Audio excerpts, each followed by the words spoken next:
Father's Day for me is always a particularly strange day. My father disappeared when I was around kindergarten. I had memories of him, but just a few, and some of them were even abusive memories. Had only a few memories of him. And then he disappeared. Didn't know if he was alive or dead. Then my mother remarried a man who was really just terrible. I mean, he was good to her, but he was awful to us. I think generally speaking, we all have given him many chances to kind of be a good guy, and he just fails time after time after time, and usually turns to mean, cruel, that kind of thing. When I became a father, I have a joke. I say I've either been a kid or had a kid my whole life. I don't know what it's like to be an adult without a child, because I couldn't even go buy beer when I had my first daughter. And I remember I was driving, I remember it just like it was yesterday. I was driving in the snow down Warnell Road in Kansas City. And I just thought to myself, you know, I'm not gonna be like that. Like, I am not gonna do the things that my fathers, so to say, my stepdad, my real dad did. Like, I am going to be there. I'm not gonna be cruel and mean. I'm not gonna just disappear no matter how hard things get.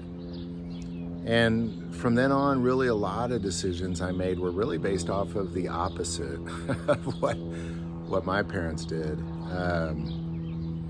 And now the fifth has just graduated high school, and I just look back on it, and everybody's happy, everybody's successful, everybody's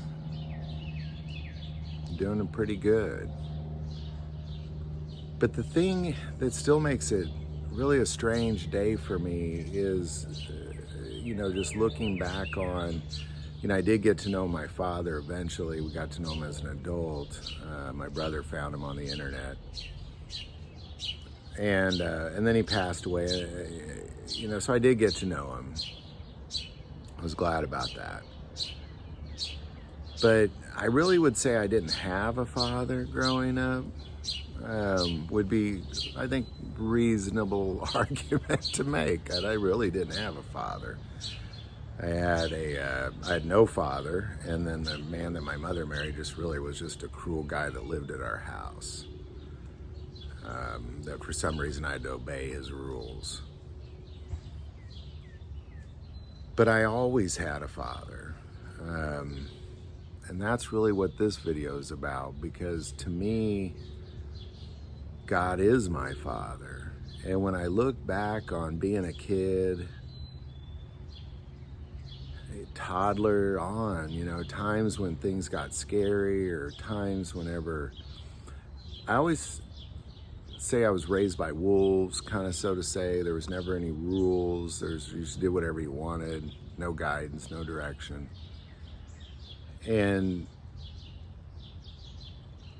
somehow I was always guided and directed. And I always would say, well, I'm on my own. Everything I did in my life, I did on my own, with my own two hands. Nobody helped me, ever. Nobody did help me, ever. But God did help me. Like, I always succeeded. Like, everything always worked out. When things were terrifying, He made them okay. When and there was a point early on, I think at around 26 years old, when I decided to make God Lord of my life, that I started to see His provision and see His protection with my eyes were open to that, just to realize that it was always there.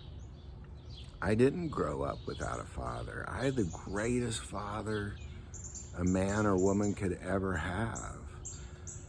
I mean, he was always there, and I know a lot of people that watch this, your father, there's not a lot of good fathers out there, is generally the message I get from people.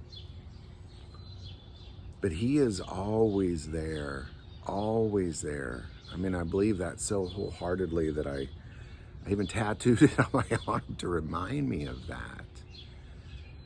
But in addition to that, he always provided for me. You know, I grew up in poverty. My parents didn't give me anything. I had a $10 allowance every week, and I had to buy my lunch with it. So, you know, imagine being in high school or middle school and high school until I could finally get a job and drive.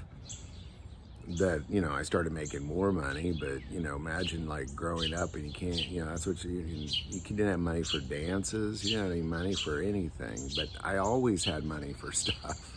But my parents, my earthly parents didn't give it to me. God just always provided. It always came in strange ways.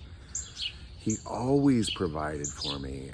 You know, I remember times when I'd think to myself, gosh, you know, I'm short like $3,000 or $4,000, and all of a sudden it just shows up in a strange way.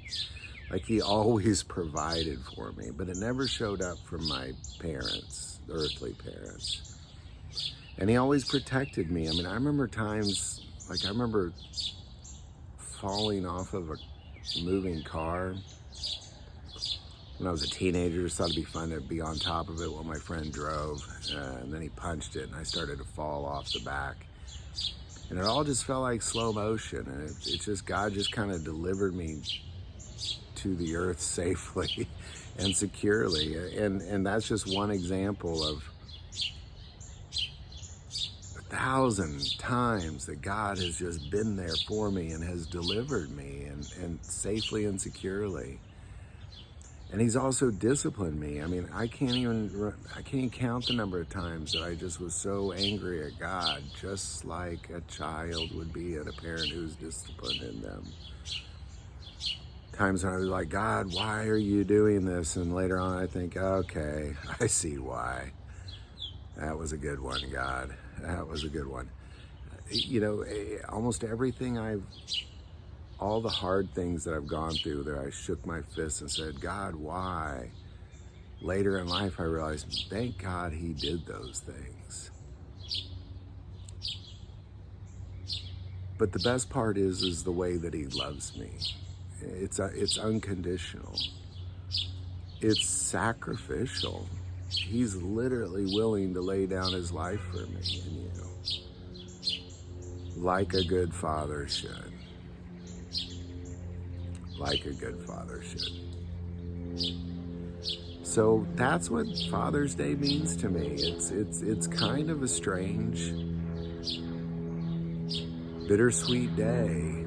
But one thing I know for sure is I can't sit there and feel sorry for myself that I didn't have a father, or that I don't have a father. I did have a father. I do have a father, and I will have a father for the rest of my life and into eternity beyond that. So, happy Father's Day to everybody. Happy Father's Day to you, Father. Just hope y'all have a great day.